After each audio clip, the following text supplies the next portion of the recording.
अस्सलाम वालेकुम। ये एक उस बाप की कहानी है जिसके बेटे अलग अलग हो रहे थे।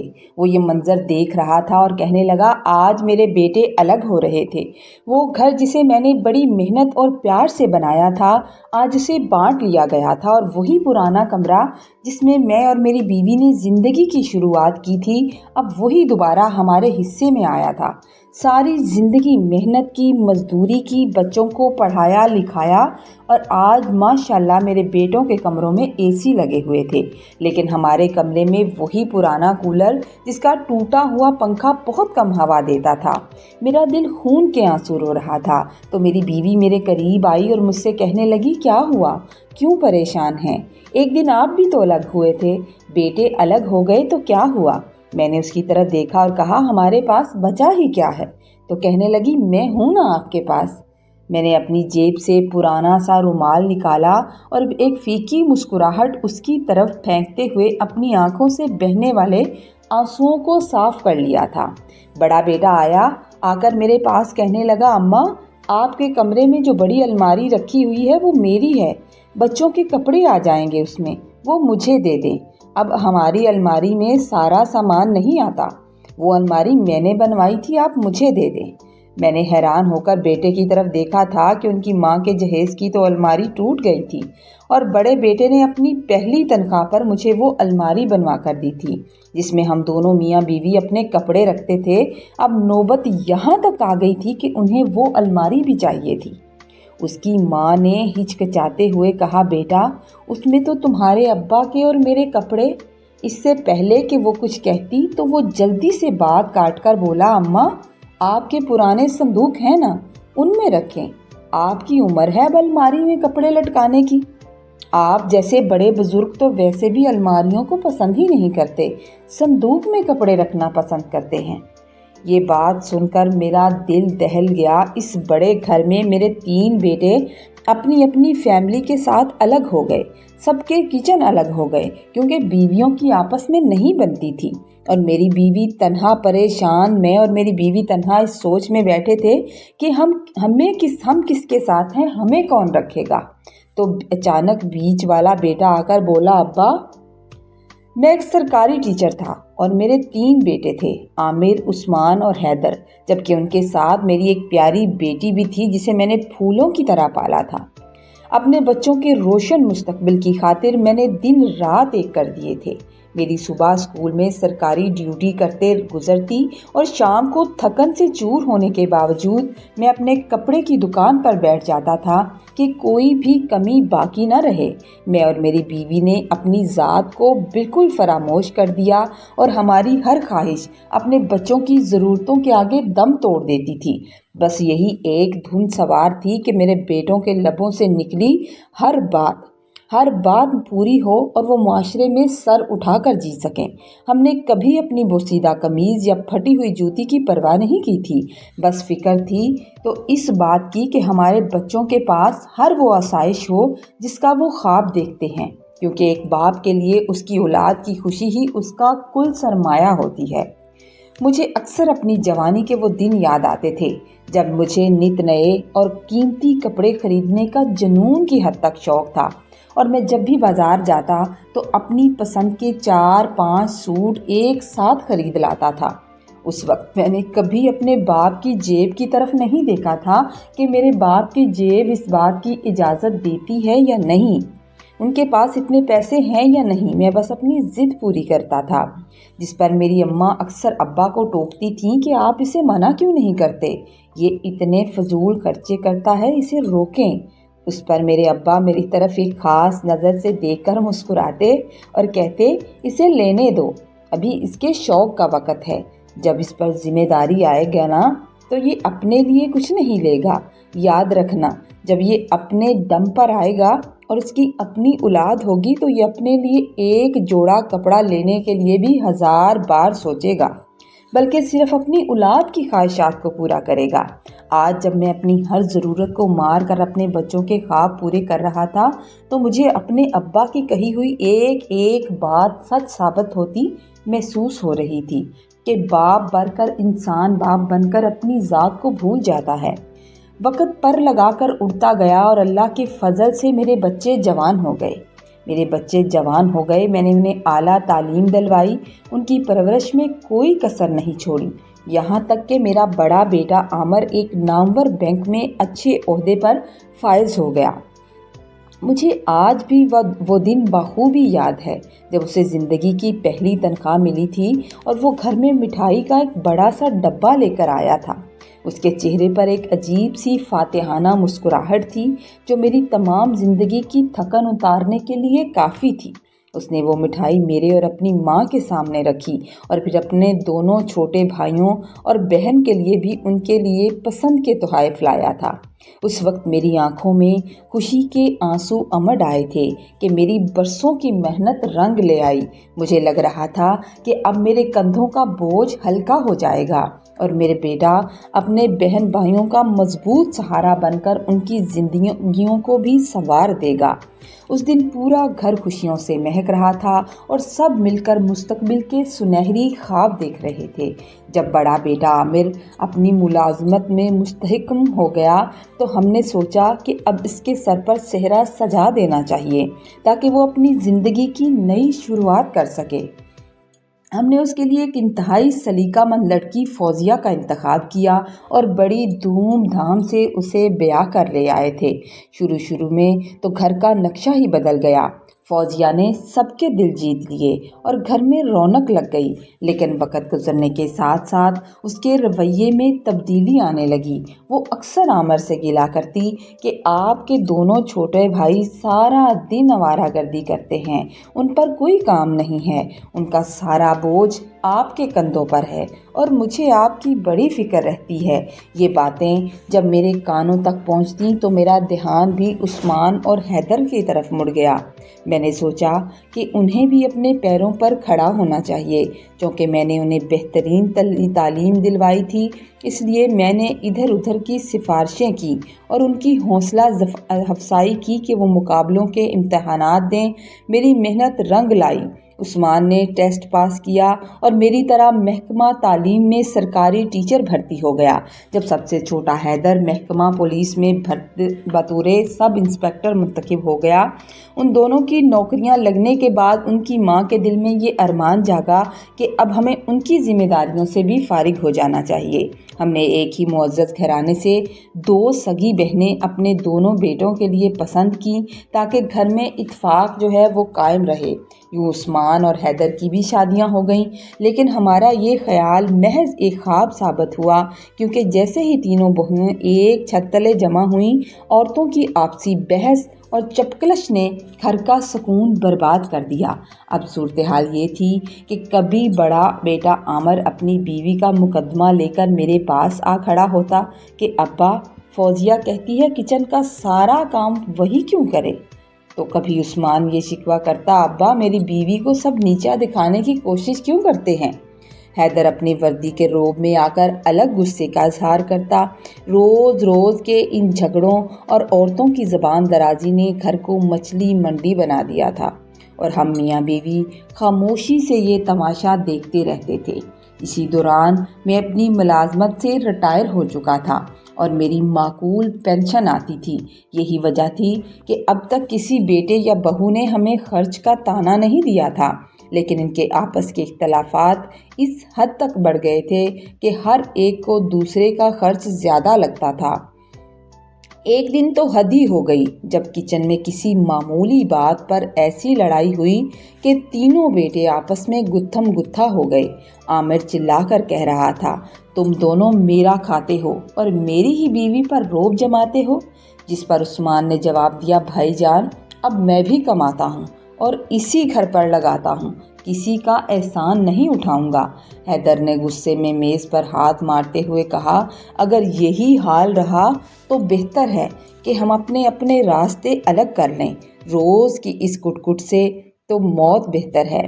हम दोनों मियाँ बीवी अपने ही बनाए हुए इस महल को अपनी आंखों के सामने गिरता हुआ देख रहे थे और हमारी हैसियत अब महज तमाशाइयों जैसी रह गई थी जो बैठकर सिर्फ तमाशा देख सकते हैं। आखिरकार एक रात जब घर का माहौल इंतहाई बोझल था, मैंने और मेरी बीवी ने भर्राई हुई आवाज़ में एक दूसरे की तरफ देखा और इंतहाई मजबूर होकर ये कड़वा फैसला किया कि अब इन्हें अलग कर देना चाहिए।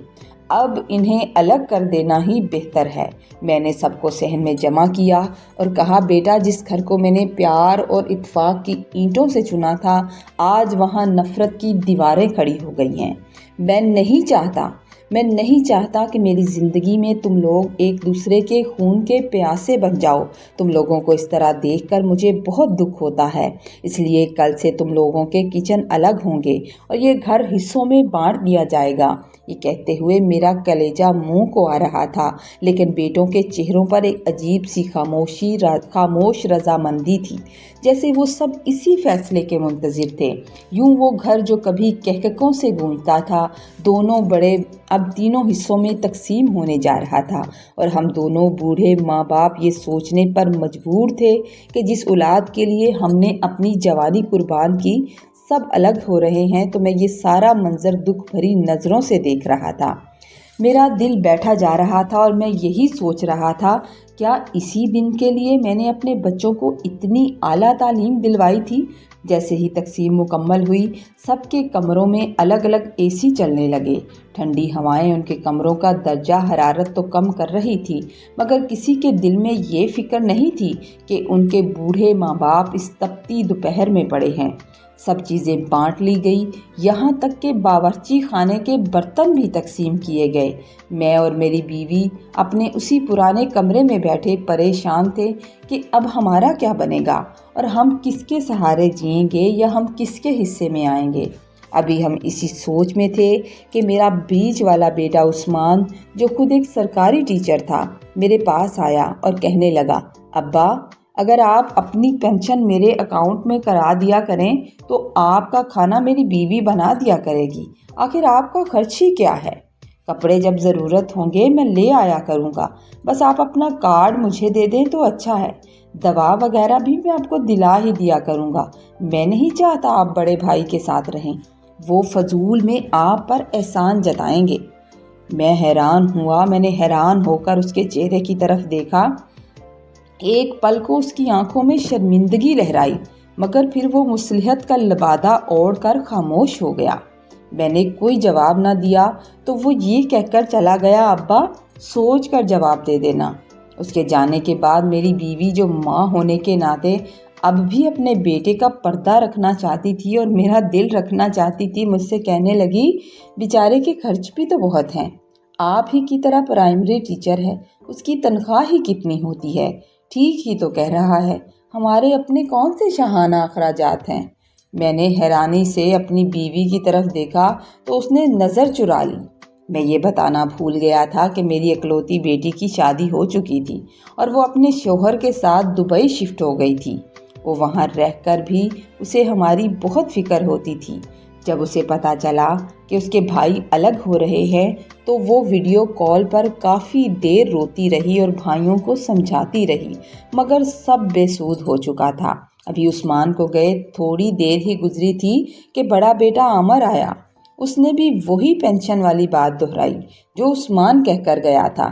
वो भी जवाब का तकाजा करके चला गया। जब थोड़ी देर के बाद तीसरा बेटा हैदर आया तो मैंने खुद ही हिम्मत जमा की और उससे कहा, बेटा, हम दोनों ने फैसला किया है, हम इस पुराने किचन में अपना खाना खुद ही बना लिया करेंगे। तुम लोग हमारी फिक्र मत करो। तुम्हारी माँ 2 रोटियां बना ही लेगी, एक अपनी और एक मेरी। मैं तुम लोगों पर बोझ नहीं बनना चाहता और ना ही मैं तुम्हें परेशान देखना चाहता हूँ। मेरी ये बात सुनकर बड़ा बेटा आमर दोबारा कमरे में दाखिल हुआ और गुस्से से मेरी तरफ देखकर कहने लगा, अब्बा, क्या आप हमारी नाक कटवाएंगे? क्या इस उम्र में भी आपको पैसों का ही लालच है? हम आपके पैसे लेकर भाग नहीं जाएंगे, आप ही पर खर्च करेंगे। जब आपके पास खर्च करने को पैसे मौजूद हैं तो वो हमें दे दें तो अच्छा है ना। उसकी तलख बातें सुनकर मेरा सर चकरा गया। جب وہ سب اپنے اپنے کمروں میں چلے گئے تو میری بیوی کی ممتا ایک بار پھر تڑپ اٹھی۔ وہ تڑپ کر کہنے لگی، عامر کے ابا دے دینا پینشن، ہم ان کے پیسوں کا کیا کریں گے؟ ہم ان پیسوں کا کیا کریں گے؟ میں اب بوڑھی ہو گئی ہوں، مجھ سے اب تپتے چولہے کے آگے کھانا نہیں بنایا جاتا۔ عامر بڑا ہے، پینشن اسی کو دے دیں، فوزیہ روٹی دے ہی دے گی۔ اس نے آخر کار عامر کے حق میں فیصلہ دے دیا۔ میں نے اپنی بیوی کی بے بسی دیکھی تو خاموشی سے اس کا وہ بوڑھا ہاتھ چھریوں والا اپنے ہاتھوں میں لے لیا اور اس سے وعدہ کیا، تم فکر نہ کرو، میں جب تک میں زندہ ہوں تمہیں کسی کے آگے جھکنے نہیں دوں گا۔ ان حالات نے مجھے بھی توڑ کر رکھ دیا تھا، لیکن بیوی کی سہولت کی خاطر میں نے وہ کڑوا گھونٹ بھر ہی لیا۔ میں نے سوچا شاید پینشن دے کر ہمیں وہ سکون مل جائے جس کی تلاش میں اس عمر میں ہم لوگ بھٹک رہے ہیں، مگر مجھے کیا معلوم تھا کہ یہ تو محض شروعات ہے۔ وہ بیٹے جو کبھی میری ایک آواز پر دوڑے چلے آتے تھے، آج میری پینشن کے کارڈ پر نظریں جمائے بیٹھے تھے۔ میں نے دکھ سے آسمان کی طرف دیکھا اور اللہ سے صبر کی دعا مانگی، کیونکہ اب گھر کے در و دیوار بھی مجھے اجنبی لگنے لگے تھے۔ جس کی گھر کی ایک ایک اینٹ میں نے اپنی محنت سے رکھی تھی، آج اسی گھر میں مجھے اپنی ہی پینشن کی قیمت پر روٹی ملنے کا سودا کرنا پڑ رہا تھا۔ ہمیں وقت پر کھانا تو مل جاتا تھا، مگر اس میں وہ اپنائیت اور وہ محبت نہیں تھی جو کبھی اس گھر کا خاصہ ہوا کرتی تھی۔ آہستہ آہستہ گرمی کی شدت بڑھنے لگی اور پرانے کولر کی گرم ہوا نے ہم دونوں بوڑھوں کا جینا محال کر دیا تھا۔ ایک دن میں نے دیکھا کہ حبس اور گرمی کی وجہ سے میری بیوی کا برا حال تھا۔ اس کا سانس پھول رہا تھا اور چہرہ شدت تپ سے سرخ ہو رہا تھا۔ مجھ سے اس کی یہ حالت نہ دیکھی گئی تو میں نے ہمت جمع کی اور اپنے بڑے بیٹے عامر کے پاس چلا گیا۔ میں نے ہچکچاتے ہوئے اس سے کہا، بیٹا، پینشن کے پیسوں سے اس مہینے ہماری دوائی بھی پوری نہیں آئی۔ اگر کچھ پیسے بچے ہوں تو اگلے مہینے کی رقم ملا کر ایک چھوٹا سا اے سی ہمارے کمرے میں بھی لگوا دو۔ تمہاری ماں کی طبیعت اب بہت خراب رہتی ہے۔ عامر نے جتنی بے رخی سے میری طرف دیکھا، وہ منظر میں کبھی نہیں بھول سکتا۔ وہ بولا کہ ابا کیا ہو گیا ہے آپ کو؟ ہم تو سارا دن ڈیوٹی پر ہوتے ہیں، اے سی تو بچوں کے لیے لگوائے ہیں، کیونکہ چھوٹے بچوں کو گرمی میں گرمی دانے نکل آتے ہیں۔ اب اس عمر میں آپ کو بھی اے سی چاہیے۔ فرض کریں میں کہیں سے پیسے جوڑ کر لگوا بھی دوں تو اس کا اتنا زیادہ بل کون دے گا؟ آپ تو اندازہ بھی نہیں کر سکتے کہ کتنا بل آتا ہے۔ میں جانتا ہوں میں گھر کے اخراجات کیسے پورے کر رہا ہوں۔ میری پینشن آتی تھی اور عامر اس کو نکلوا لیتا تھا۔ اس کے بدلے ہمیں 2 وقت کی روٹی ملتی تھی۔ اگر کہیں بیماری آ جاتی، طبیعت خراب ہو جاتی تو کئی دن اسے بتانا پڑتا تھا کہ طبیعت ٹھیک نہیں ہے، دوائی لا دو، اور وہ کسی سستے سے ڈاکٹر کے پاس لے جاتا الجھے ہوئے موڈ کے ساتھ۔ ایک دن میں نے عامر کو بلایا اور اس سے کہا کہ کچھ پیسے ہمیں دے دیا کرو تاکہ ہمیں بار بار تم سے مانگنے نہ پڑیں۔ اس سے پہلے کہ وہ کچھ کہتا، بہو بولی، ابا کچھ تو خیال کریں، چارپائی پر بیٹھے آپ کو اور اماں کو کھانا ملتا ہے، میرے بچوں کو فروٹ ملے یا نہ ملے، آپ کا بیٹا آپ کو زبردستی کھلاتا ہے۔ ایک آپ کا بڑا بیٹا ہے، آپ کی عزت کرتا ہے، آپ کا ہر خرچ، آپ کی ہر ذمہ داری اٹھا رکھی ہے۔ دوسرے تو اپنی اولادوں کے ساتھ مزے لے رہے ہیں، ان پر تو کسی بڑے کا بوجھ بھی نہیں ہے، انہیں تو آپ کی فکر بھی نہیں ہے، پھر بھی آپ کو عامر ہی برا لگتا ہے۔ آپ کو کیا پتا بچوں کے ساتھ وہ گھر کا خرچ کیسے چلاتا ہے؟ مجال ہے آپ کی پینشن کا 1 پیسہ بھی وہ ہم پر لگا دے۔ اس سے پہلے کہ میں کچھ کہتا، میری بیوی نے کہا، بہو بس ہم تو ایسے ہی کہہ رہے تھے کہ کبھی کسی چیز کی ضرورت ہوتی ہے نا تو عامر گھر پر نہیں ہوتا۔ تو بہو بولی، بس رہنے دے اماں، میں جانتی ہوں، بس کسی کا احسان یاد نہیں رکھنا، لوگوں کی آنکھوں کا تو پانی ہی مر گیا ہے۔ वो कहती और बुड़बुड़ाती हुई वहाँ से चली गई थी। मैं खुद तो बर्दाश्त कर लेता था, मगर मुझसे अपनी बीवी की झुकी हुई नज़रें बर्दाश्त नहीं होती थीं। मैं जैसे भी हालात में रहा था, जिस हालात में भी रहा था, मैंने अपनी बीवी को कभी किसी चीज़ की कमी नहीं आने दी थी। ये भारी बातें सुनने के बाद मैंने जाकर उसका हाथ पकड़ा। मेरी आंखों में भी आंसू थे और वो भी मेरी तरफ देख रही थी। मुझे देखकर कहने लगी, आमर के अब्बा, अब हम बूढ़े हो गए हैं, हमें बच्चों को तंग नहीं करना चाहिए। मैंने भी एक ज़ख्मी मुस्कुराहट उसकी तरफ उछाली और कहा कि इस सूट में भी अच्छी लग रही हो। उस उम्र में भी वो शर्मा गई थी। जाने उसने मेरा दिल रखने को मुस्कुराकर चेहरा छुपा लिया था। बेटे की इन कड़वी बातों ने मेरे दिल को जख्मों से चूर कर दिया और मैं बोझल कदमों के साथ अपने कमरे में आ गया था। हमें बड़ी बेइज्जती और तानों के बाद वो रोटी नसीब होती थी। हम जैसे तैसे अपनी ज़िंदगी के दिन पूरे कर रहे थे कि एक दिन अचानक मेरी बेटी दुबई से वापस आ गई। जब उसने हमारा कसम पुरसी और भाइयों का रवैया देखा तो उसका दिल दुख से भर गया। उसने ज़िद पकड़ ली कि अब मैं पाकिस्तान में रहूँगी और आप दोनों मेरे साथ रहेंगे, मेरे साथ घर चलें। उसने हमें इतना मजबूर किया कि हम अपना सामान समेट कर उसके साथ उसी के घर चले आए। यहाँ हम सुकून में थे, मगर मेरी बीवी का दिल अब भी अपने बेटों की तरफ ही रहता था। उसे लगता था कि शायद किसी दिन उनके बेटे अपनी गलती पर नादम होकर उन्हें लेने आएंगे, उसे मिलने आएंगे। लेकिन मैं उसे समझाता था कि तुम्हारे बेटे अब खुदगर्ज हो चुके हैं, उन्हें हमारी कोई फिक्र नहीं है। अगर कभी हम फ़ोन करते भी तो वो मसरूफ़ियत का बहाना बनाकर 2-4 मिनट में बात ख़त्म कर देते थे और कॉल काट देते थे। 10 साल का तवील अरसा गुजर गया, लेकिन इन 10 सालों में एक बार भी मेरे बेटों ने हमें लेने आने की जहमत नहीं की। यहाँ तक कि झूठे मुंह भी नहीं कहा कि अब्बा वापस आ जाएं।